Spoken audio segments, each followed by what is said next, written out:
அனைவருக்கும் இனிய வணக்கம். இன்றைய இலக்கியச் சுரங்க நிகழ்வில் வளம் பெருகுக 8ஆம் வகுப்பு மாணவர்களுக்கு ஒரு பாடப்பகுதியாக அமைந்துள்ளது.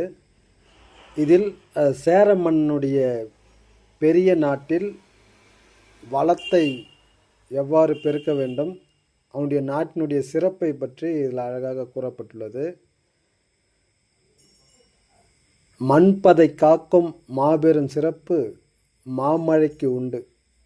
மண்ணில் பொழியும் மழைநீரே சத்தான வித்துக்களை நித்தமும் முளைக்க செய்து உணவை தந்து உலக உயிர்களை ஊட்டி வளர்க்கிறது.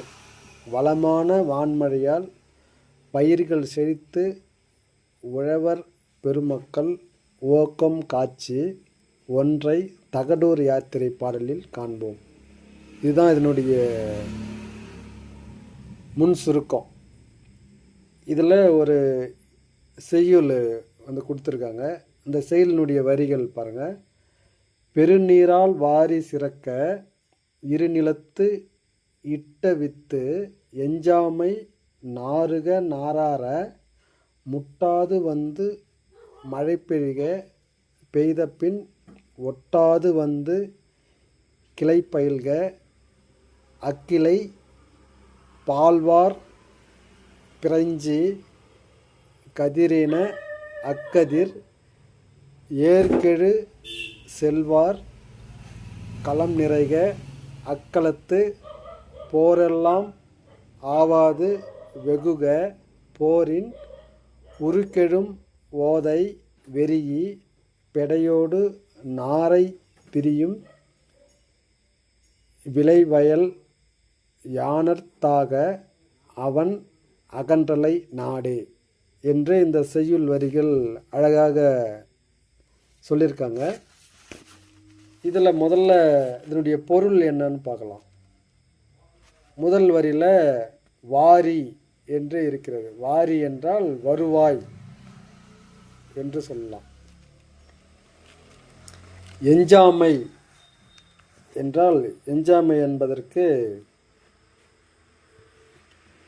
குறைவின்றி என்று சொல்லலாம். முட்டாது என்று சொல்வதற்கு தட்டுப்பாடின்றி என்று பொருள்படுது. ஒட்டாது என்று சொல்வதற்கு வாட்டமின்றி என்று பொருள் சொல்லலாம். வைகுக அப்படின்னா தங்குக அப்படின்னு பொருள்.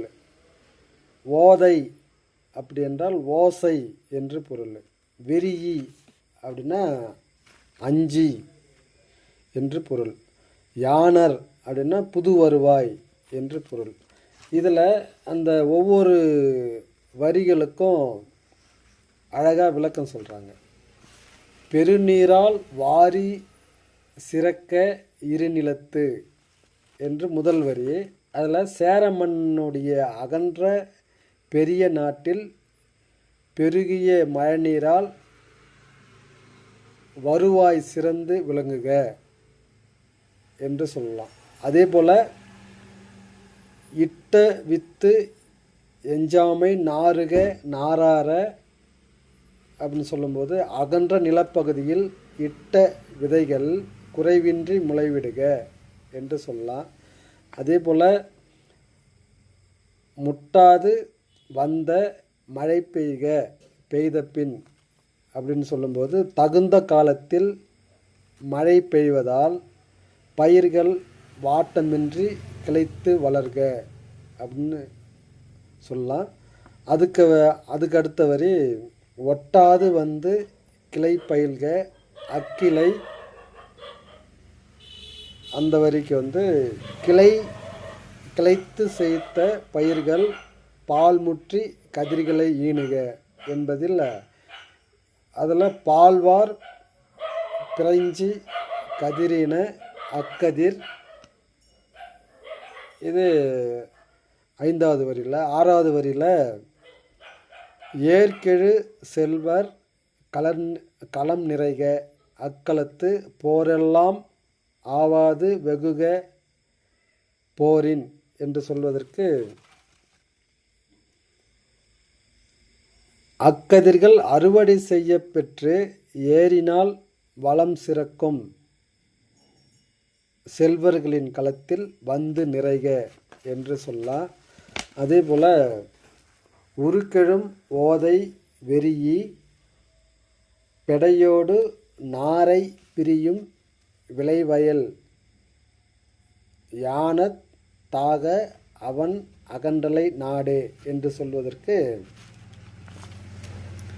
அதாவது அக்களத்தில் வந்து நிறைந்துள்ள நெற்போர் காவலின்றியே விளங்குக, போரினை அடித்து நெல்லினை கொல்லும் காலத்தில் உழவர்கள் எழுப்பும் ஆரவார ஒலியால் நாரை இனங்கள், நாரை என்றால் கொக்கு, நாரை கொக்கு, நாரை இனங்கள் அஞ்சி தம் பெண் பறவைகளோடு பிரிந்து செல்லும் சிறப்புடைய சேர மன்னனின் அகன்ற பெரிய நாடு புது வருவாயுடன் சிறந்து விளங்குகள என்று அழகாக சொல்லியிருக்காங்க. இதனுடைய பொருள் பாருங்கள், இன்னொரு முறை கோர்வையாக சொல்லிடுறேன். சேர மன்னனின் அகன்ற பெரிய நாட்டில் பெருகிய மழைநீரால் வருவாய் சிறந்து விளங்குக, அகன்ற நிலப்பகுதியில் இட்ட விதைகள் குறைவின்றி முளைவிடுக, முளைத்த விதைகள் செழிப்புடன் வளர தட்டுப்பாடின்றி மழை பொய்க,